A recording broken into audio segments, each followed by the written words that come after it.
tiesittekö, että kun aina valo syttyy, niin jotain on alkamassa. Mutta tässä tapauksessa väkivaltainen peli on käynnistymässä.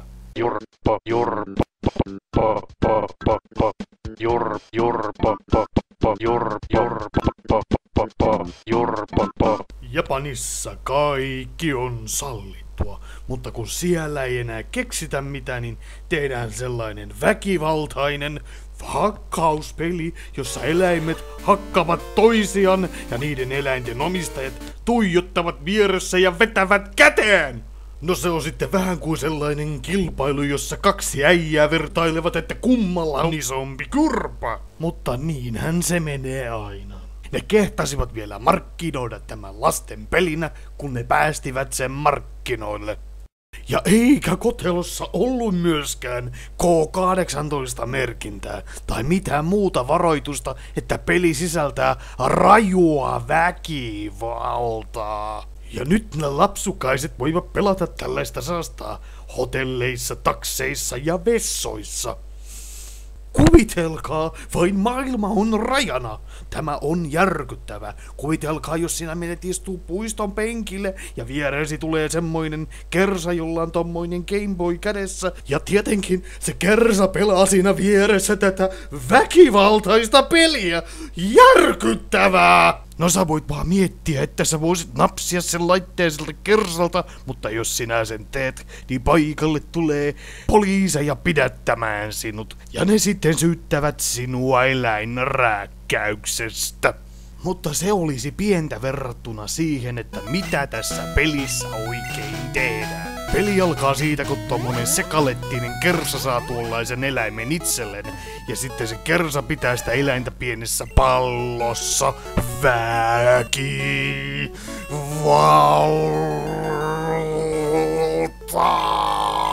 Kuten Zeldoissa ja muissa Nintendo väkivaltaisissa peleissä, niin tässäkin voi antaa noille eläimille ja hahmoille nimet. Tässä tapauksessa minä annan noille hahmoille sellaiset nimet, että ne on helppo muistaa.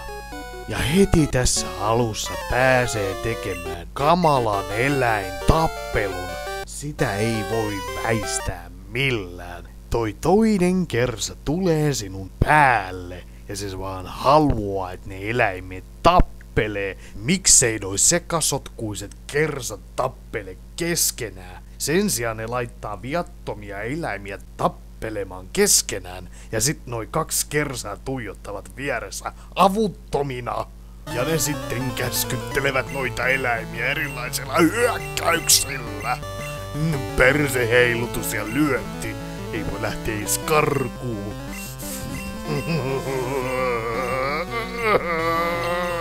Ja tsiikatkaas vähän ympärille. Tuolla ympärillä on tohtoreita eikä ne tee asialle mitään.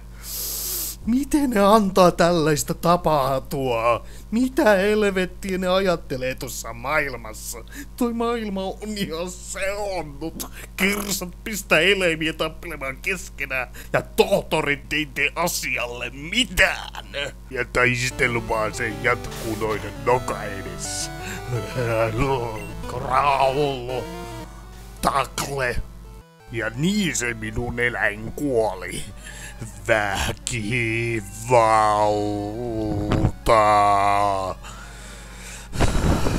Nää alkaa oikeesti pikkuhiljaa raivostuttamaan tällainen. Minä en ole koskaan nähnyt tämän kaltaista väkivaltaista saastaa.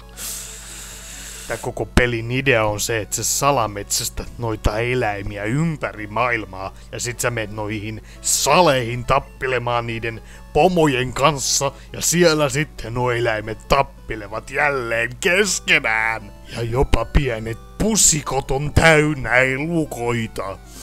Ja tietenkin sä joudut niitäkin satuttamaan ilman mitään syytä. Tämä peli opettaa hyvin lapsille, että kuinka eläimiä pitää salametsästää viidakoista ja pusikoista. Ja sit ne eläimet pitää tunkea tollaisen pienen pallon sisään.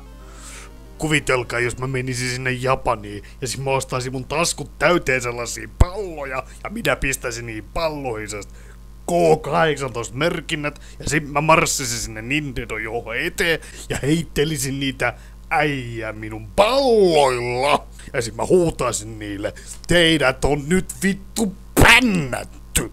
Silloin ne tietäisivät minun tuskan. Jurppa, jurppa,